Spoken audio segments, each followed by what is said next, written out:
Today is my 6-week fusion update. It's been 6 weeks since I had the L4-L5 lumbar fusion. Went and met with the surgeon today. He said everything's going well. The only thing he told me not to do was don't ride a lawnmower or a motorcycle. He said the vibration could mess up the fusion, and so gonna stay off the motorcycle for at least 3 or 4 months. At that time they'll do another x-ray, see how the bones are fusing over the hardware that they put in. So the scar looks good. I'm free to get in a hot tub, bathtub, any of that. He told me I could start doing some rehab. So my plan is to do 3 days. Day 1, I'm gonna do the bird dog, hold it 10 seconds, opposite arm, leg on all fours, release 3 seconds, go back up 10 seconds. That'll probably be my go-to exercise.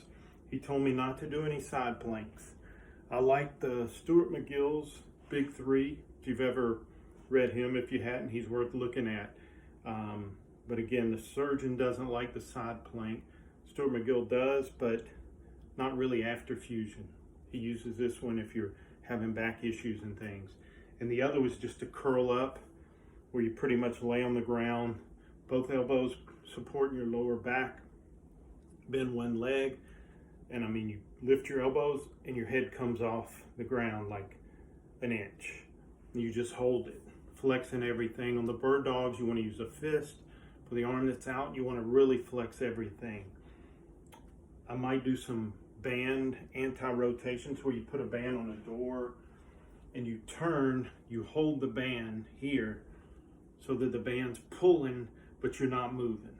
You're just stabilizing that. Some people like to do it straight out. I'm gonna start here, work to here, then I'll turn this way, do the same thing, get it out, bend my legs, keeping my back straight, and just keep it from turning.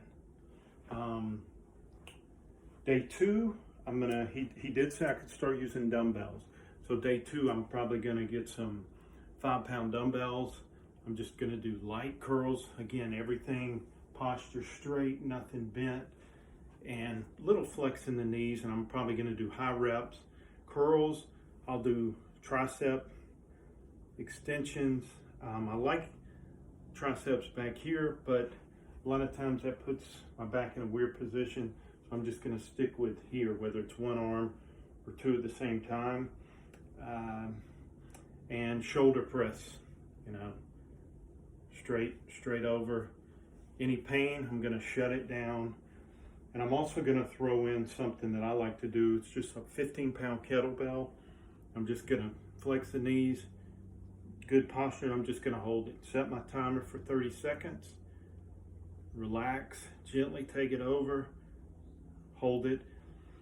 Maybe next month I'll work up to just walking with that. Just nice and easy walks. It's a really good exercise.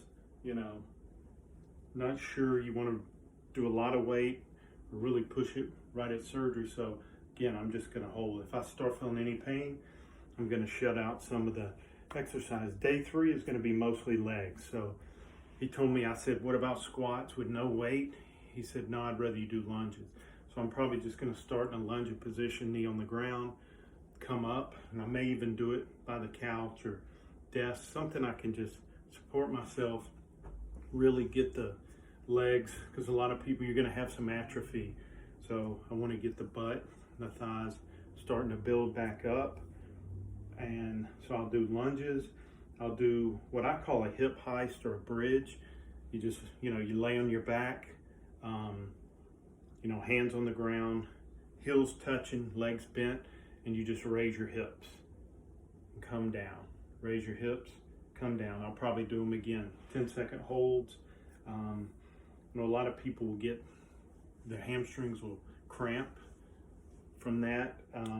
So again, I'm gonna ease into that, and then I'm just gonna do a basic hip stretch where you're kind of in that same lunging position, you know, or put my foot up on something and just really stretch the hip. Any pain, I'm gonna back off. And then a typical hamstring stretch, putting the leg up on a counter in the bathroom sink while you're brushing your teeth, you know, or just any time that you're warm. So doing the lunges, my legs should be pretty warm. Good time to stretch. And that's pretty much it. Like I said, he said everything looked good to go. I'm still using the sauna at least every other day. I've worked up to about 30 minutes. The temperature gauge, and it'll get up to 106, 108 degrees, but it's different. It's not like the humidity here in Georgia. You know, you go out here and it's 90, you're dying. In the sauna, you're not having to labor to breathe like you would even in a steam room or a hot sauna. Sometimes it's hard to breathe. You know, this infrared sauna, it seems to, I mean, you sweat really bad. I mean, a lot of people go in there in shorts, no shirt. Because of the scar on my back, I'm trying to not go in there without the shirt. I have a few times, but it feels really good. I mean, it's loosened up my neck, my back. And I did mention to the surgeon that I was having some neck pain.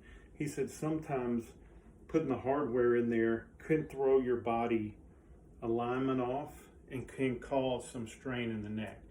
He said they could have done an x-ray of that. I said, you know what, let's get the back fixed. And once I feel like it's coming along, then we'll start worrying about the neck, or, you know, it may just start, once I get the core strength back, it may take care of itself. And that's really pretty much it. Just gonna take it slow. I'm still walking. I'm trying to walk once early in the morning. I'm doing a mile. Yesterday I think I broke 17 minutes, so I'm 16:26. The afternoon I'll do another mile, trying to stay on a flat surface. I've hit a few inclines lately just to change it up a little bit. And, you know, again, 2 miles a day walking. The walking feels good at first. It hurt. Had some pain in the lower right side. Now I'm not getting any pain really. Every now and then, you know, that's gonna happen with a fusion. You might have some good days, take a few steps back, and then start having good days again. Not getting any sciatic pain, that's good. Still got some numbness in my left foot, toes, and I'm pretty sure that's gonna be with me forever. I don't see that ever going away, or if it does, it's gonna be, you know, a year from now, 2 years from now, and I'm just gonna go, hey, my foot's not numb anymore. But I can live with that. The pain now, I feel is good now, 6 weeks after the fusion, as I did a year after the micro discectomy.